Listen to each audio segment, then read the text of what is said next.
അങ്ങോട്ട് മാറ്റി നിർത്തുക. കാരണം നമുക്ക് നമ്മളെ ഉണ്ടാവും, നമ്മുടെ സൗന്ദര്യം, നമ്മുടെ ഹെൽത്തിന് കുറച്ച് പ്രിഫറൻസ് കൊടുക്കുക. 40 ആണെന്ന് കരുതി നമ്മൾ എന്താ പറയാ, അയ്യോ ഞാൻ വയസ്സായി, അല്ലെങ്കിൽ ഞാനും ഞാൻ ഹസ്ബൻഡും മക്കളെ പറഞ്ഞ അനുസരിച്ച് അങ്ങനെയൊന്നുമില്ല. ഹലോ ഹായ്, പുതിയൊരു വീഡിയോയിലേക്ക് എൻ്റെ എല്ലാ ഫ്രണ്ട്സിനും സ്വാഗതം. ഇത് കുറച്ച് അധികം ആളുകൾ ചോദിച്ചൊരു വീഡിയോ ആയിരുന്നു കേട്ടോ. അതിനെ പറ്റിയിട്ടുള്ള ഒരു ഡിസ്കഷൻ ആണെന്ന്. വേറൊന്നുമല്ല, ഹെയർ ലോസിന്റെ റീസൺ ഒന്നുമല്ല ഞാൻ പറയാൻ പോകുന്നത്. ഞാൻ എൻ്റെ അനുഭവമാണ് പറയാൻ പോകുന്നത്. എൻ്റെ ലൈഫിൽ ഞാൻ ഫേസ് ചെയ്ത കാര്യങ്ങൾ, ഞാൻ ചെറിയൊരു ഷോർട്സ് വീഡിയോ ഇത് സംബന്ധമായിട്ട് കുറച്ച് സർക്കാസ്റ്റിക് ആയിട്ട് ഞാൻ ചെയ്തിട്ടുണ്ടായിരുന്നു. പക്ഷേ അതൊന്നും അല്ലായിരുന്നു. ഞാൻ കുറച്ചുകൂടി വൈകിയിരുന്നെങ്കിൽ എൻ്റെ സിറ്റുവേഷൻ ഭയങ്കര പതറ്റിക് ആയി പോയേനെ. ഇതിപ്പോൾ എനിക്ക് മാത്രമല്ല, ഒരുപാട് 30 കഴിഞ്ഞവരും 30-നുള്ളിലുള്ള എല്ലാവരും മിക്കവരും ഇത് ഫേസ് ചെയ്യുന്ന ഒരു കാര്യമായിരിക്കാം, സ്ത്രീകളും പുരുഷന്മാരും. അപ്പൊ അത് സംബന്ധിക്കുന്ന ഒരു വീഡിയോ ആണ് കേട്ടോ ഇന്നത്തെ നമ്മളുടെ ടോപ്പിക്. നമ്മൾ പൊതുവെ ഹെയർ ലോസ് ഒക്കെ വരുമ്പോൾ നമ്മൾ ടെസ്റ്റ് ചെയ്യുന്നത് എന്തൊക്കെയായിരിക്കും? മിക്കവാറും എല്ലാവരും ഇപ്പം പുതിയ ട്രെൻഡിങ് ആയിട്ടുള്ള ടെസ്റ്റാണ് വൈറ്റമിൻ ഡി. ശരിയാട്ടോ, വൈറ്റമിൻ ഡി ഇല്ലാന്നുണ്ടെങ്കിൽ ഹെയർ ലോസ് അല്ല, ബോഡി പെയിൻ തൊട്ട് സകലതും വരും. പക്ഷെ എനിക്ക് ഈ പ്രശ്നം ഇപ്രാവശ്യം, ഞാൻ കഴിഞ്ഞ പ്രാവശ്യം നിങ്ങളെ വീഡിയോയിൽ കാണിച്ചായിരുന്നു, അത്ര ഒന്നും മുടി എന്നെ പോകുന്നില്ലായിരുന്നു ആദ്യ സമയങ്ങളിലൊക്കെ. റീസെന്റ് ആണ് ഇത്ര അധികം എൻ്റെ ഹെയർ ഫോളിങ് എനിക്ക് ഉണ്ടായിരുന്നത്. ഞാൻ ഉടനെ ചെയ്തു നോക്കിയ ടെസ്റ്റ് എന്ന് പറഞ്ഞിട്ടുണ്ടെങ്കിൽ മറ്റൊന്നുമല്ല, ഫെറിറ്റിൻ ഉണ്ട്, അതേപോലെ CBC ഉണ്ട്, അതേപോലെ തന്നെ ഞാൻ വൈറ്റമിൻ B12 കൂടെ ചെയ്ത് നോക്കിയായിരുന്നു. ഈ 3 ടെസ്റ്റാണ് ഞാൻ ചെയ്ത് നോക്കിയത് കേട്ടോ.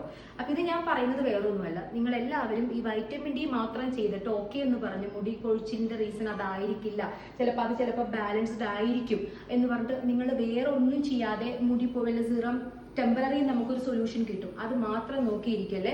സ്ത്രീകൾ പൊതുവെ പീരീഡ്സ് കാര്യങ്ങളൊക്കെ എനിക്കാണെന്നുണ്ടെങ്കിൽ ഈ ജൂണിലും മെയിലും 2 പ്രാവശ്യം പീരീഡ്സ് എനിക്ക് വന്നു. അത് നമ്മുടെ സ്ലീപ്പ് പാറ്റേൺ ഒക്കെ ചേഞ്ച് ആയിട്ടാണ്. ഞാൻ ഡോക്ടറെ കാണിച്ചപ്പോൾ വേറെ ഇഷ്യൂസും കാര്യങ്ങളും ഒന്നും തന്നെ ഇല്ല. അപ്പൊ അതുകൊണ്ടിട്ട് എനിക്ക് സംഭവിച്ചതെന്ന് പറഞ്ഞിട്ടുണ്ടെങ്കിൽ എൻ്റെ ബോഡിയിലുള്ള അയൺ അങ്ങോട്ട് വളരെയധികം കുറഞ്ഞു പോയി. 14 ഉണ്ടായിരുന്നുള്ളൂ ഫെറിറ്റിൻ ചെക്ക് ചെയ്തപ്പം. 14 അല്ല, മിനിമം ഒരു 60 തൊട്ട് 70 വരെയൊക്കെ മിനിമം വേണം. പക്ഷെ ലാബ് വാല്യൂ നോക്കുമ്പോൾ അതാണ് ഞാൻ ഒരിക്കലും നമ്മൾ ടെസ്റ്റ് ചെയ്ത റിസൾട്ട്, ഇപ്പം നമ്മൾ സ്വന്തമായിട്ട് ടെസ്റ്റ് ചെയ്യുവാണെങ്കിൽ ആ റിസൾട്ട് കിട്ടിക്കഴിയുമ്പോൾ നമ്മുടെ ലാബിന്റെ വാല്യൂ കാണിക്കുമല്ലോ, ഓക്കെ ആണ് സഫീഷ്യന്റ് ആണ്, വിശ്വസിക്കല്ലേ കേട്ടോ. അത് വേറൊന്നല്ല, നമ്മൾ നേരെ ചെന്നിട്ട് ഒരു ഡോക്ടറെ തന്നെ കാണിക്കുക. കാരണം ചിലപ്പോൾ അത് അങ്ങനെ ലാബ് വാല്യൂ പ്രകാരം അത്ര മതിയായിരിക്കും, പക്ഷെ നമ്മുടെ ബോഡിക്ക് അതിൽ കൂടുതൽ വേണം അയൺ. കാരണം അയൺ എന്ന് പറഞ്ഞാൽ നമ്മുടെ ബോഡിയുടെ അല്ലാത്ത പ്രവർത്തനങ്ങൾക്ക് വേണം. അപ്പം അയൺ കുറയുമ്പോൾ അല്ലാത്ത പ്രവർത്തനങ്ങൾക്ക് കൊടുക്കും, പക്ഷെ മുടിക്ക് അത് വേണ്ട രീതിയിൽ കിട്ടിയെന്ന് വരത്തില്ല. അപ്പം മുടിയൊക്കെ പൊട്ടിപ്പോവും, മുടിയുടെ ഗ്രോത്ത് കുറയും, പുതിയ ഹെയർ എന്താ പറയണത്, ആ ഒരു ഫോളിക്കിൾസ് വരില്ല, അങ്ങനെ മുടി നന്നായിട്ട് പോകുന്നതൊപ്പം വളരില്ല, അങ്ങനത്തെ പ്രശ്നങ്ങളൊക്കെ ഉണ്ടാവും. അതുകൊണ്ട് സിവിയർലി ഹെയർ ലോസ് ഉള്ള ആരെങ്കിലും ആണെന്നുണ്ടെങ്കിൽ നിങ്ങൾ ധൈര്യമായിട്ട്, പ്രത്യേകിച്ച് സ്ത്രീകൾ, പുരുഷന്മാർക്ക് ചിലപ്പോൾ പുരുഷന്മാർക്കും ഉണ്ടാകും, പുരുഷന്മാർക്ക് ഉണ്ടായിക്കൂടെ, പുരുഷന്മാർക്കും ഉണ്ടാവും. അങ്ങനെയൊക്കെ നമ്മൾ ശ്രദ്ധിച്ചില്ലെങ്കിൽ അലോപേഷ്യ വരും, കഷണ്ടി ആകും, പിന്നെ അതിന്റെ പുറകെ നടക്കേണ്ടി വരും. അപ്പൊ നല്ല രീതിയിൽ ഹെയർ ലോസ് ഉണ്ടെങ്കിൽ നിങ്ങൾ ഒന്നുകിൽ നല്ല ഹെൽത്ത് പ്രൊഫഷണലിന്റെ അടുത്ത് തന്നെ പോവുക. ഡോക്ടർ പറയും, ടെസ്റ്റുകൾ പറയും. ഇല്ല നിങ്ങൾക്ക് സ്വന്തമായിട്ട് അതിന് ശേഷം നിങ്ങൾ നോക്കിക്കഴിഞ്ഞിട്ട് പോയാൽ മതി എന്നാണെന്നുണ്ടെങ്കിൽ ഈ ഫെറിറ്റിൻ ഒന്ന് ചെക്ക് ചെയ്തോളൂ കേട്ടോ. ഫെറിറ്റിനും ചെക്ക് ചെയ്തോളൂ, പിന്നെ വൈറ്റമിൻ B12 നോക്കിക്കോളൂ. അയൺ പ്രൊഫൈലൊക്കെ ഉണ്ട്, പക്ഷെ അത് എക്സ്പെൻസീവ് ആണ് കേട്ടോ. അതൊക്കെ വളരെ എക്സ്പെൻസീവ് ആണ്. ഫെറിറ്റിനും B12 ഒന്നും അത്ര വലിയ എക്സ്പെൻസീവ് ഒന്നും അല്ല. CBC മാത്രം നോക്കി വിശ്വസിക്കല്ലേ. CBCയിൽ നമുക്ക് ബോഡിയുടെ ഓവറോൾ അറിയാൻ പറ്റും, ഒരു മാപ്പ് ഉണ്ടാവും, അത് കിട്ടും. അപ്പം ഓക്കെ, ഇൻഫെക്ഷൻ അല്ലെങ്കിൽ ഇൻഫ്ലമേഷൻ, അതേപോലെ തന്നെ HB ലെവലൊക്കെ കിട്ടും. എൻ്റെ പ്രശ്നം ഞാൻ പറഞ്ഞെന്താണെന്നറിയോ, CBC നോക്കിയപ്പം എനിക്ക് ഹീമോഗ്ലോബിൻ നോർമൽ ആയിരുന്നു. നോർമൽ, പ്രശ്നമൊന്നുമില്ല. പക്ഷേ ഡീറ്റെയിൽഡ് ആയിട്ട് ഫെറിറ്റിൻ നോക്കിയപ്പോഴാണ് എനിക്ക് സംഭവം മനസ്സിലായത്. അതുകൊണ്ടിട്ടാണ് ഞാൻ പറയുന്നത്, എനിക്ക് വന്ന കമന്റ് അനുസരിച്ചിട്ട് നല്ല രീതിയിൽ മുടി പോണെന്നാണ് എന്നോട് പറഞ്ഞത്. അപ്പൊ അതുകൊണ്ട് നിങ്ങൾ ഓയിൽ ഏതാന്ന് ചോദിച്ചു. ഒരു ഓയിലൊന്നും ആദ്യം പറ്റണ്ട കേട്ടോ. നിങ്ങൾ ഇങ്ങനത്തെ 2 ടെസ്റ്റ് ചെയ്ത് നോക്കൂ. ഒന്ന് ഫെറിറ്റിൻ ചെയ്ത് നോക്കൂ, ഒന്ന് അതേപോലെ വൈറ്റമിൻ B12 ചെയ്ത് നോക്കൂ, CBC ചെയ്ത് നോക്കൂ, അതിൻ്റെ ഒപ്പം തന്നെ വൈറ്റമിൻ D ഒക്കെ ചെയ്ത് നോക്കൂ. ചിലപ്പോൾ അതിൽ എന്തെങ്കിലും കുറവുകൾ കാണാം. ഓക്കെ, അപ്പൊ എന്നിട്ട് നമ്മൾ അതിന് ശേഷം ഡോക്ടറെ കണ്ടിട്ട് അവർ മരുന്ന് തരും. ആ മരുന്ന് അനുസരിച്ചിട്ട് ബാലൻസ് ചെയ്തിട്ട് നമ്മുടെ മുടി പോലെ നിൽക്കട്ടെ. എന്നിട്ട് നിന്നില്ല എന്നുണ്ടെങ്കിൽ നമുക്ക് ഈ സബ്സിക്വന്റ് ആയിട്ടുള്ള എന്താ അടുത്ത സ്റ്റെപ്പ് എന്ന് ഡോക്ടർ തന്നെ ചോദിച്ചിട്ട് ചെയ്യാം. വിശ്വസ്തമായിട്ടുള്ള ക്ലിനിക്കിൽ പോകണം കേട്ടോ. ഞാൻ ക്ലിനിക്ക് സജസ്റ്റ് ചെയ്യത്തില്ല. ഞാൻ എന്ത് ചെയ്താലും പറയണത് ചേച്ചി പ്രമോഷൻ എന്നാണ്. എനിക്ക് അങ്ങനെ പ്രമോഷൻ അങ്ങനത്തെ ഒന്നും വരാറൊന്നുമില്ല കേട്ടോ. പിന്നെ പ്രമോഷൻ വന്നാലും എനിക്ക് ട്രസ്റ്റ് ആയിട്ടുള്ള ക്ലിനിക്കിന് മാത്രമേ ഞാൻ എടുക്കത്തുള്ളൂ. അതൊന്ന് മാത്രമേ ഉള്ളൂ, അത് ഏതാണെന്ന് ഞാൻ പറയുന്നില്ല. അപ്പൊ അതുകൊണ്ടിട്ടാണ്. അപ്പൊ നിങ്ങൾ എന്താണെങ്കിലും ഒരു എന്താ പറയാ ഓയിൽ മസാജോ ഇല്ലാന്നുണ്ടെങ്കിൽ സ്പാ ട്രീറ്റ്മെന്റോ പ്രോട്ടീൻ ട്രീറ്റ്മെന്റിന്റെ ഒക്കെ പുറകെ പോയിക്കോ. അത് നമ്മളുടെ ആ ഒരു ഇന്റേണൽ ഇഷ്യൂ, ഇന്റേണൽ ആയിട്ടുള്ള ആ ഒരു ഡെഫിഷ്യൻസിയൊക്കെ ഒന്ന് ക്ലിയർ ആക്കിയതിന് ശേഷം അപ്പൊ തന്നെ നമ്മളുടെ എക്സ്റ്റേണൽ ആയിട്ടുള്ള ഹെയർ ഫോളിക്കിൾസും മുടിയുടെ ഒക്കെ ഗ്രോത്ത് ഒക്കെ വരും. സ്ലോലി ആണെങ്കിലും നടക്കും. അത് പെർമനന്റ് ആയിരിക്കും നമുക്ക് കിട്ടുന്ന ആ മാറ്റം. മറ്റത് ജസ്റ്റ് ഒരു ടെമ്പററി ആയിരിക്കും കേട്ടോ. ഫോർ എക്സാമ്പിൾ നമുക്ക് പീരീഡ്സ് ഇപ്പൊ ഞാൻ അങ്ങനെ ഫെർട്ടിൻ ചെയ്ത് നോക്കാനുള്ള കാരണം തന്നെ മറ്റൊന്നുമല്ല, 2 ടൈംസ് എനിക്ക് പീരീഡ്സ് വന്നു, മാസത്തിൽ 2 പ്രാവശ്യം വന്നു. അപ്പൊ തന്നെ നമുക്ക് മനസ്സിലാവും ഓക്കെ സംതിങ് സംവെയർ റോങ് എന്നുള്ളത് മനസ്സിലാവും. അതിനുശേഷമുള്ള മാസങ്ങളിലാണ് ഈ ഹെയർ ഇങ്ങനെ ലോസ് ഇങ്ങനെ കുറേ അങ്ങോട്ട് പോകുന്നത്. അപ്പൊ തന്നെ മനസ്സിലാവും നമുക്ക് ബ്ലഡിന് എവിടെയോ എന്തോ ഒരു അയണിന് എന്തോ ഒരു കുഴപ്പം പറ്റിയിട്ടുണ്ടെന്ന്. അത്ര ചിന്തിക്കാൻ പറ്റിയില്ല എന്നുണ്ടെങ്കിലും മിനിമം നമുക്ക് ഫെർട്ടിൻ ഒരു 70 അല്ലെങ്കിൽ ഒരു 66 ആ റേഞ്ച് മിനിമം. പക്ഷെ മിനിമത്തിൽ നിർത്തണ്ട, അതിൽ കൂടുതൽ വേണം. പിന്നെ വൈറ്റമിൻ B12 സഫീഷ്യന്റ് ആണെന്നാണ് ലാബ് വാല്യൂ കാണിച്ചത്. പക്ഷെ സഫീഷ്യന്റ് അതിൽ കുറച്ചുകൂടെ കിട്ടിയാൽ കൊള്ളാമായിരുന്നു. അങ്ങനെ എനിക്ക് ഡോക്ടർ മെഡിസിൻ തന്നു. ഞാൻ ഡോക്ടറെ പോയി കണ്ടു. ഡോക്ടർ എനിക്ക് അയൺ ടാബ്ലറ്റ് തന്നു. അതിൽ ഫെർട്ടിനും ഉണ്ട്, അതേപോലെ തന്നെ വൈറ്റമിൻ B12 കൂടെ ഒരുമിച്ചുള്ളതാണ് എനിക്ക് തന്നിരിക്കുന്നത്. അതൊരു 3 മാസം കഴിക്കണം. അതിനുശേഷം ഒന്നുകൂടെ ടെസ്റ്റ് ചെയ്ത് നോക്കണം എന്നതാണ് എന്നോട് പറഞ്ഞത്. പിന്നെ പോയിന്റ് നമ്പർ 2, പിന്നെ അയൺ മരുന്ന് കഴിക്കുന്നവരാണെന്നുണ്ടെങ്കിൽ അല്ലെങ്കിൽ അയൺ മരുന്ന് കഴിക്കാൻ താല്പര്യമുള്ളവരാണെന്നുണ്ടെങ്കിൽ ഡോക്ടറെ കണ്ടതിന് ശേഷം നിങ്ങൾ ഒരു കാരണവശാലും അത് പ്രത്യേകിച്ച് ഇത്ര സിവിയർ ആയിട്ടുള്ള കുറവ് കൊണ്ടൊക്കെ കഴിക്കുന്നവരാണെങ്കിൽ വെറുതെ ചുമ്മാ വെള്ളത്തിൽ കഴിച്ചാലും വേണ്ടില്ല, പാലിന്റെ കൂടെയോ അല്ലെങ്കിൽ ചായ കഴിച്ചിട്ട് ഉടനെയോ ഒന്നും തന്നെ കഴിക്കല്ലേ. കാരണം ആ ചായയിലും അതേപോലെ തന്നെ കാപ്പിയിലൊക്കെ ഉള്ള ടാനിൻ എന്ന് പറഞ്ഞിട്ടുള്ള ഒരു സംഭവമുണ്ട്. അതെന്ന് പറഞ്ഞാൽ നമ്മുടെ അയൺ നമ്മുടെ ബോഡിയിലേക്ക് കയറുന്നതിനെ ഇങ്ങനെ തടഞ്ഞു നിർത്തും. അപ്പൊ നമ്മൾ വെറുതെ കുടം കമത്തി വെച്ചിട്ട് വെള്ളം ഒഴിക്കുന്ന പോലെ ഇരിക്കും. അപ്പൊ ഒരു കാരണവശാലും ചായയോ അല്ലെന്നുണ്ടെങ്കിൽ കാപ്പിയോ കുടിച്ചിട്ട് ഒരു മിനിമം 2 മണിക്കൂറിന് ശേഷം മാത്രമേ അയൺ ടാബ്ലറ്റ് കഴിക്കാവൂ കേട്ടോ. ഇല്ലെന്നുണ്ടെങ്കിൽ ഏർലി മോർണിംഗ് നമ്മൾ വെറും വയറ്റിൽ കഴിച്ചിട്ടുണ്ടെങ്കിൽ അത്ര നല്ല. അതിനുശേഷം 2 അല്ലെങ്കിൽ 3 ഏറ്റവും നല്ലത് ഒരു 4 മണിക്കൂർ നിങ്ങൾ ഗ്യാപ്പ് കൊടുത്തിട്ടുണ്ടെങ്കിൽ ദ വെരി ബെസ്റ്റ്. മിനിമം ഒരു 2 മണിക്കൂറെങ്കിലും കൊടുക്കണം. പക്ഷെ ഏർലി മോർണിംഗിൽ തൈറോയിഡിന്റെ ഒക്കെ മരുന്ന് കഴിക്കുന്ന എന്റെ പോലത്തെ സുഹൃത്തുക്കളൊക്കെ ഉണ്ടെങ്കിൽ തൈറോയിഡ് മരുന്ന് കഴിച്ചാലും നമ്മൾ അയൺ ടാബ്ലറ്റ് ഒപ്പം കഴിക്കണ്ട, അത് നല്ലതല്ല. അപ്പൊ ഞാനിപ്പോ എന്താ ചെയ്യുന്നത് എന്റെ ഒരു എക്സ്പീരിയൻസ് വെച്ച് ഞാൻ പറഞ്ഞു തരാം. ഞാൻ രാത്രി 10 മണിക്കാണ് അയൺ ടാബ്ലറ്റ് നമ്മുടെ വൈറ്റമിൻ സിയുടെ ജ്യൂസിന്റെ കൂടെയാണ് കഴിക്കുന്നത്.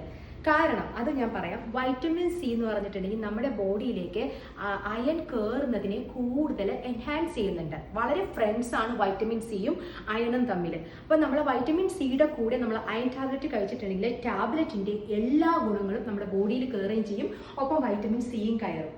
അപ്പൊ നമ്മൾ കറക്റ്റ് ടൈമിംഗ് ആണ് 7 മണിക്ക്, അല്ലെങ്കിൽ ഞാനൊരു 6:30 ആകുമ്പോഴേക്കും എൻ്റെ എല്ലാ ഫുഡ് കഴിക്കലൊക്കെ നിർത്തിയിട്ട് 10 മണിക്ക് ഈ സംഭവം അങ്ങ് എടുക്കും. അങ്ങനെയാണ് 3 മന്ത്സ് ഞാൻ പോകാൻ പോകുന്നത്.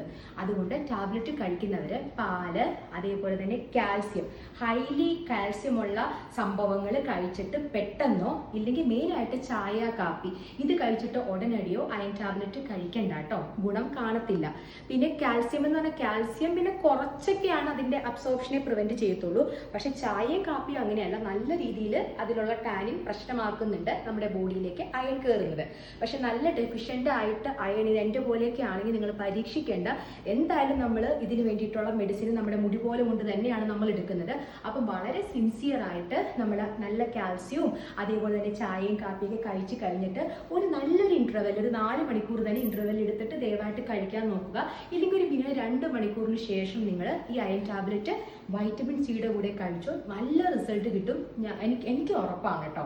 പിന്നെ അടുത്ത കാര്യം, പിന്നെ ഞാൻ കുറച്ചും കൂടെ നിങ്ങളുടെ ക്ലാരിറ്റിക്ക് വേണ്ടി ഞാൻ പറയാം. വൈറ്റമിൻ ഡിയുടെ മരുന്ന് ആഴ്ചയിൽ 1 പ്രാവശ്യം കഴിക്കുന്നവരാണെങ്കിൽ വൈറ്റമിൻ ഡി എപ്പോഴും പാലിന്റെ കൂടെ കഴിക്കാൻ നോക്കൂ.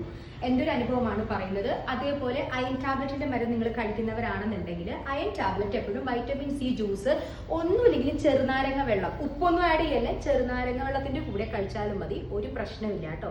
അല്ലാതെ വെറുതെ കഴിക്കല്ലേ. പിന്നെ വൈറ്റമിൻ ഡി മരുന്ന് കഴിക്കുന്നവരാണെന്നുണ്ടെങ്കിൽ അയൺ ടാബ്ലറ്റ് തന്നിട്ടുണ്ടെങ്കിൽ ഇതുപോലെ തന്നെ അയൺ ടാബ്ലറ്റ് രാത്രി കഴിച്ചോ, രാവിലെ വൈറ്റമിൻ ഡിയും കഴിച്ചോ, ഒരിക്കലും ഒരുമിച്ച് കഴിക്കരുത്, ഗുണം ഉണ്ടാകത്തില്ല കേട്ടോ. പിന്നെ ലാസ്റ്റത്തെ ഒരു കാര്യം പറഞ്ഞാൽ അവസാനിപ്പിച്ചേക്കാം കേട്ടോ. വേറെ ഒന്നല്ല, നമ്മൾ ഒരിക്കലും അയൺ ടാബ്ലറ്റ് എടുത്തു എന്ന് പറഞ്ഞിട്ട് നമ്മുടെ ഡെഫിഷ്യൻസി പെട്ടെന്ന് ക്ലിയർ ആവണമെങ്കിൽ ഫെർട്ടിൻ പോയി ഞാൻ അയൺ ടാബ്ലറ്റ് ഞാൻ കറക്റ്റായിട്ട് കഴിക്കുന്നുണ്ട്, ഞാൻ വൈറ്റമിൻ സി റിച്ച് ഫുഡ് കഴിക്കുന്നുണ്ട്, അയൺ ടാബ്ലറ്റിന്റെ അയൺ റിച്ച് ഫുഡ് സ്പിനാച്ച് കഴിക്കുന്നുണ്ട്, അതേപോലെ തന്നെ മറ്റേ നെല്ലിക്ക കഴിക്കുന്നുണ്ട് എന്നൊക്കെ പറഞ്ഞിട്ട് നമ്മൾ വിചാരിക്കും ഇതെന്തോ എൻ്റെ മുടി വളരാത്തത് ഇപ്പോഴും എന്ന് കരുതും. പക്ഷെ നിങ്ങൾ അങ്ങനെ ആരും വിചാരിക്കല്ലേ, ഡെസ്പാവല്ലേ.